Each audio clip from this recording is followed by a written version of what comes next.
Welcome to my kitchen. I'm Colleen, registered dietitian. Today we're going to be talking about how nutrition can help you manage your symptoms of pulmonary fibrosis. Let's dig in. So the first thing we're going to talk about today is balance. Choosing a balanced plate is an important way to ensure you're getting enough nutrition. A balanced plate will have half the plate full of fruits and vegetables, a quarter as a whole grain choice, and a quarter as a protein choice.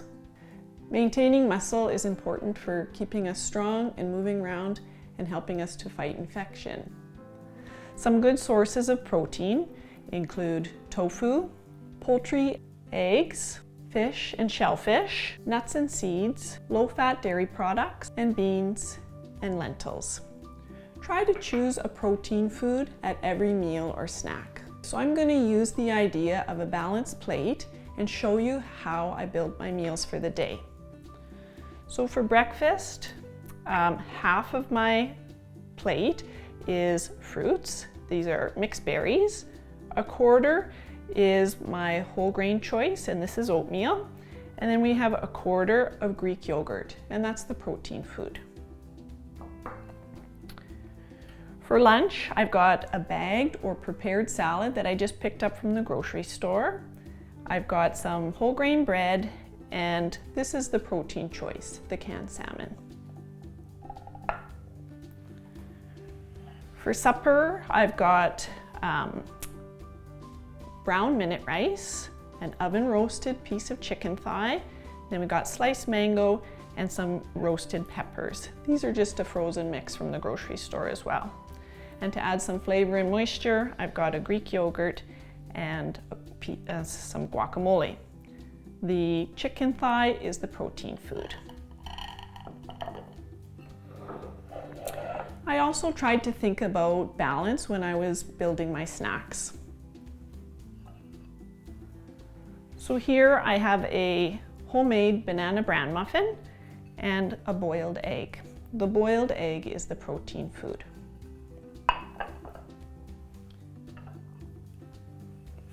And in the afternoon, I plan to have some cottage cheese, which is our protein food, and some sliced apple with cinnamon. So you may look at these food choices and they might not be exactly what you would choose, or the portions might seem too big or too small to you. Everybody has unique nutrition needs, and you can pick what works best for you. So maybe you have some smaller portions or some different choices. I'm just trying to show how you can set up your plate for balance. Next, we're going to talk about fatigue. Feeling tired can affect your appetite, your ability to grocery shop, and your ability to prepare meals. Try to keep a regular schedule and avoid skipping meals. Remember, food is fuel, and it's hard to do anything with an empty tank. You can try spreading your food or your eating throughout the day. You may do better with 5 to 6 smaller meals. So if you think back to our talk about balance, we had 3 meals and 2 snacks. So instead of having 3 big meals, you could choose 3 smaller meals and squeeze a couple snacks in between. While meal planning may seem like extra work, it can actually save you time at the grocery store and in the kitchen. This is an example of a weekly menu planner. This one is made by dietitians from Alberta Health Services, but there are plenty of options that you can find online, or you can even just jot your ideas down on a blank piece of paper. On my meal plan, I decided to include any appointments or activities that I had for the day. This just helps me to be prepared. I know if I have an appointment or I'm pressed for time, I want to plan for a meal that's quick and easy. You can also plan right into your weekly planner for leftovers. This way you can prepare some extra food at one meal and have enough to eat again the next day as leftovers, or even to pack into a container and freeze for another day down the road. Ask your dietitian about quick and easy meal ideas. Healthy eating doesn't have to be fancy, it doesn't have to be complicated. You can also check to see which supports are available in your community. Do you have grocery delivery available, meal delivery available? Do you have any friends, family, or neighbors who can help you out?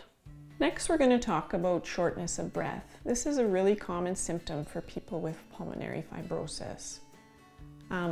If you find that you are feeling short of breath and having a hard time to eat, you can try eating at a time of the day where you feel best, sitting upright during your meals.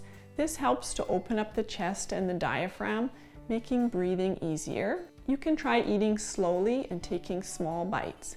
This allows you time between mouthfuls to catch your breath.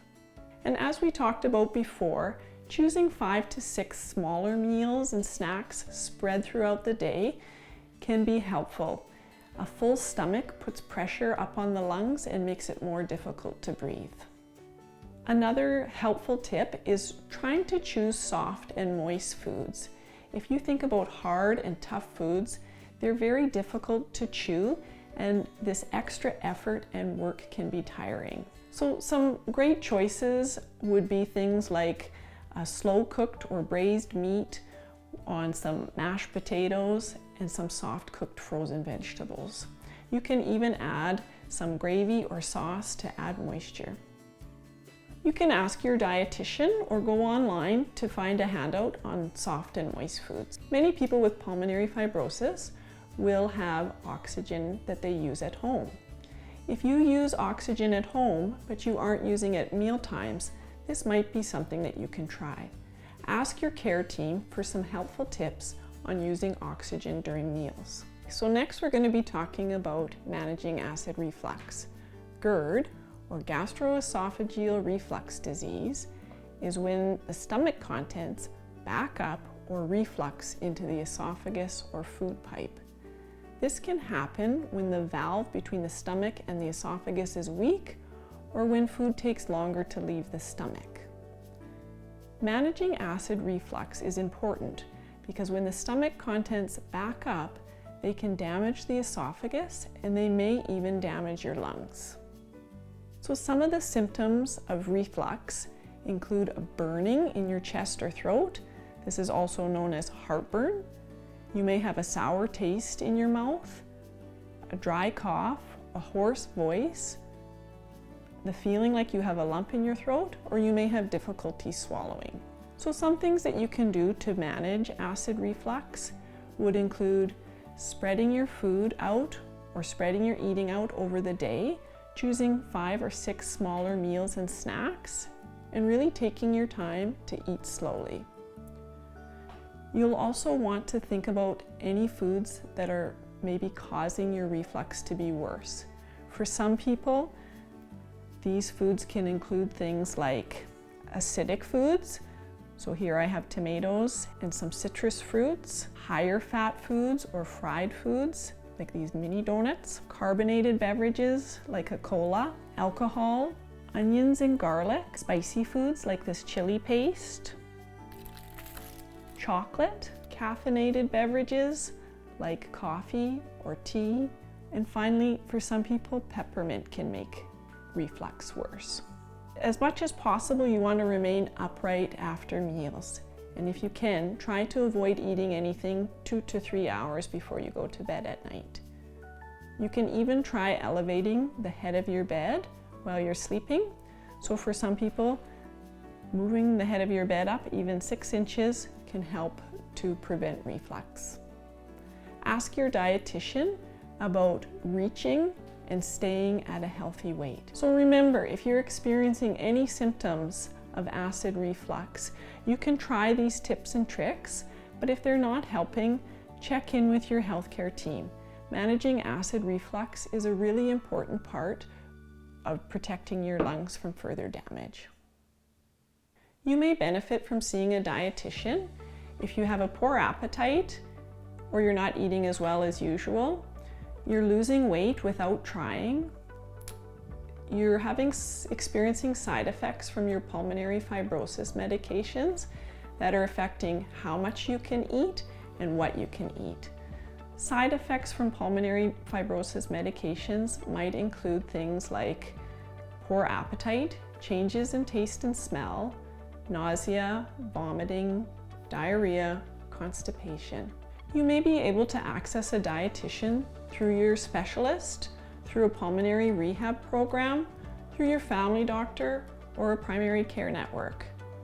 You can call 811 to find out about nutrition services in your area, or you can go to ahs.ca/nutrition to self-refer to a HealthLink dietitian.